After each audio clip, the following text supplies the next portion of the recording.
Hey, this is Tom from MVP Chess. Welcome back to my series on Bobby Fischer's seminal work, My 60 Memorable Games. In this video, we'll be analyzing game number 34 that Fischer played versus Mario Bertok in Stockholm 1962. This is an essential game to study for any Queen's Gambit player. But before we jump in, don't forget, smash that subscribe button and join Team MVP. Thank you for your support. So Bertok was a Yugoslavian master. He earned the title of International Master in 1957. He represented his country in the Chess Olympiad on board 4. He also finished second in the 1960 Yugoslavian chess tournament, chess championship. That was his best result. Really, he's most famous for being immortalized in My 60 Memorable Games in this particular game. So let's jump in. After d4, Fischer does not play knight f6 here, so we're not going to get a King's Indian. Instead, he plays d5 and goes in for the Queen's Gambit declined, the QGD, the Rolls Royce of chess openings, the opening of world championships, whatever you want to call it. A great way to reply to the Queen's Gambit. After knight c3, bishop e7, Fischer plays bishop e7 to avoid certain variations of the exchange variation, specifically where white plays e3 and f3 and knight e2 and looks to expand in the center with a quick e4. That system was popularized by Mikhail Botvinnik and later used to great effect by Garry Kasparov. But here, the shadow boxing is over, as Fischer says in his annotations, and we have a main line of the QGD. Notice, this is instructive, that Bertok, before playing pawn to e3 and developing the light squared bishop, he's managed to develop his dark squared bishop outside the pawn chain to make sure it's nice and active. Fischer questions the bishop, which drops back, and then we have pawn to b6. This is known as Tartakower's defense. So the one problem that black has in the Queen's Gambit declined, much like the French defense, or any opening for black in the QGD, or the Queen's Gambit, I should say, where there's a pawn on e6, this light squared bishop can become a problem piece. So pawn to b6 looks to possibly fianchetto this bishop on the long diagonal. It also looks to prepare black's key pawn break in the Queen's Gambit decline, which is c5. So Bertok captures. Fischer recaptures with the knight. And we have this structure. And after bishop e2, you would think that Fischer should develop the bishop to b7, but it's actually much better placed on e6. As we will see later, it's actually very important to keep this b file open to potentially target this weak pawn. After castles, Fischer plays the main break c5. We have d takes and b takes.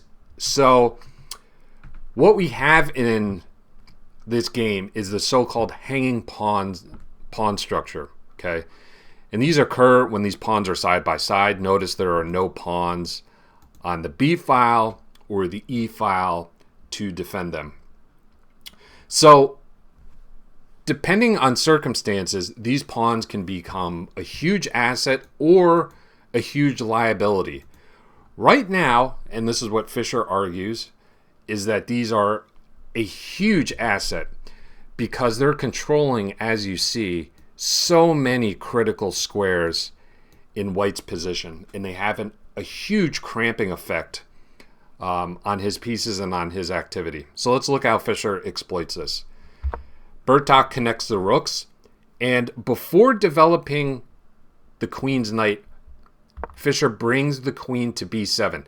Now we see why it was so important to develop the light squared bishop to e6 in this line and not to the more natural b7 on the long diagonal.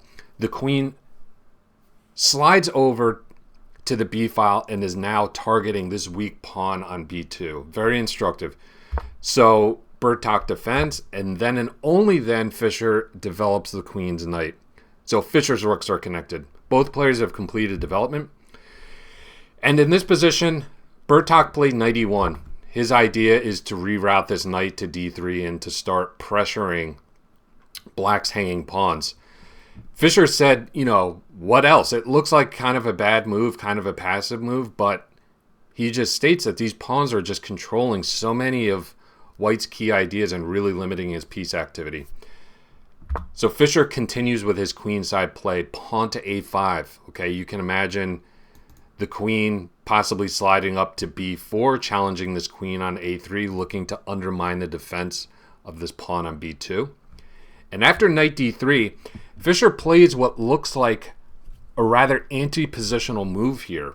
Okay, we just talked about how these hanging pawns have a huge cramping effect on White's pieces since they're side by side like this. But Fischer decides to push on with pawn to c4. And his idea is to not only gain time on this knight and to kick it around, but to really fix this b2 pawn as a weakness. This was actually a move that, or an idea that Capablanca found way back when. So Fischer had clearly studied that game, understood this idea, and was looking to employ the same strategy. Playing pawn to c4, which does give up the d4 square, but as you can see, White's really not in a position to take advantage of it and quickly land a knight there or anything. So the knight comes to f4, and Fischer brings a rook to the b file. He's looking to apply maximum pressure here. Bertok tries to defend with rook b1, but Fischer activates the bishop, kicking the rook away, which counterattacks the pawn, and Fischer defends. So Fischer has solidified his central structure. He's now ready to grab this pawn on b2, so that's why Bertok defends with rook d2. And here we have great move by Fischer. Okay, he wants to grab on b2, but of course there's this issue with the d5 pawn, so he plays pawn to g5, kicking this knight away. Okay, which does, it's a little bit double-edged. It does weaken Fischer's king, but he has this all well calculated. Now, the game continuation was knight takes d5, okay? And many of you are probably wondering, why didn't Bertok come to h3? Okay, this was the only safe square in the position for the knight. But let's just take a look at this sample line. The knight is completely off sides. Fischer would be able to activate his knight, kicking the rook around, offering this queen exchange. He could just drop his bishop back if it were attacked by g4. He could capture on a3, mangling the queenside pawn structure, and after knight f6, just dropping the knight back and defending the center and attacking the rook. The rook would drop back, and after rook b2, this is just an absolutely crushing position. Complete positional domination. So that's why I assume Bertok went for knight takes d5. You know, he saw the writing on the wall with that line. He looked for a sacrifice for some activity. So Fischer took, and after bishop takes, at least Bertok got 2 pawns for his trouble and some active piece play. But this is a winning position for Fischer. All he needs to do is consolidate. Okay, not only in the center, but also on his king side. Bishop e6, logical move defending the knight. And after rook fd1, okay, which looks like the best move in the position, bringing the last piece into the game, attacking the centralized knight, Fischer's got a killer move, and I will turn it over to you. Black to play. How did Fischer win a pawn in this position? Pause your videos and have a think.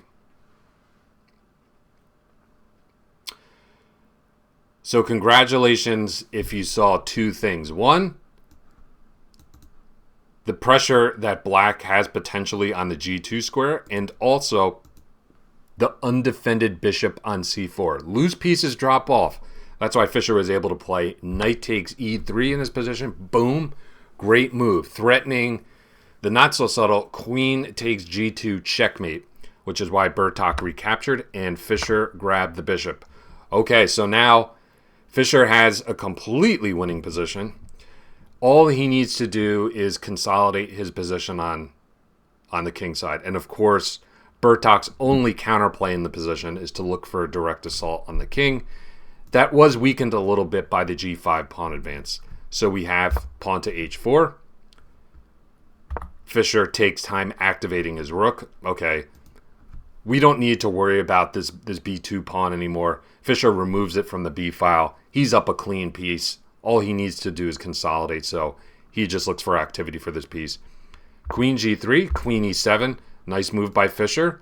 Okay, notice how he's transferring his pieces from the queen side, okay, which was the previous theater of war, to the king side where all the action is now. Okay, so good job by Fischer bringing those pieces back in defense, defending this pawn on g5.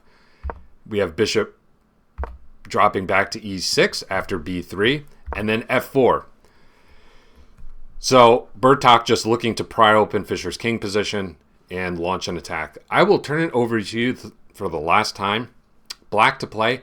How did Fischer shut down all of Bertok's counterplay? Pause your videos and have a think.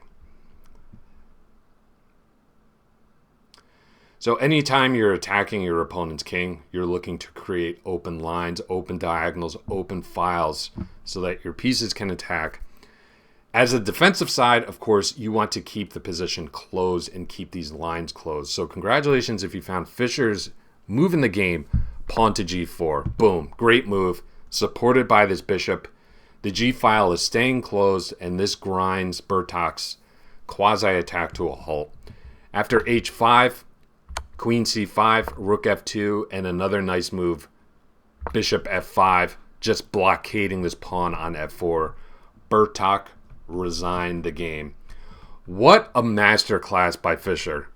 Okay, he wasn't just an expert in the King's Indian defense. He could play the QGD as good as anybody else in chess history, and I loved that he borrowed this idea. Let's go back to this move, c4, kicking the knight, fixing this pawn on b2 as a weakness. He knew his classics, and that's why it's so important to study not only the games of Fischer, but also of Capablanca and the old masters. He knew this idea, and I'm sure he put it on the board almost immediately, fixing this pawn. And this was really the source of White's problems in the game, right? Bertok tried to defend this point, but he just got hit by this move on the other side of the board, pawn to g5. So also, when you think about it, a great example of the principle of two weaknesses. Fischer tied Bertok down to this weakness on the queen side and made the winning breakthrough on the king side with pawn to g5. So we'll leave that move as a final position. Hope you enjoyed this analysis. And if you play the Queen's Gambit with either color, be sure you study this game. Be sure you study the games of Capablanca. They're really important to not only improve your chess understanding, but to understand the key middle game plans for both colors.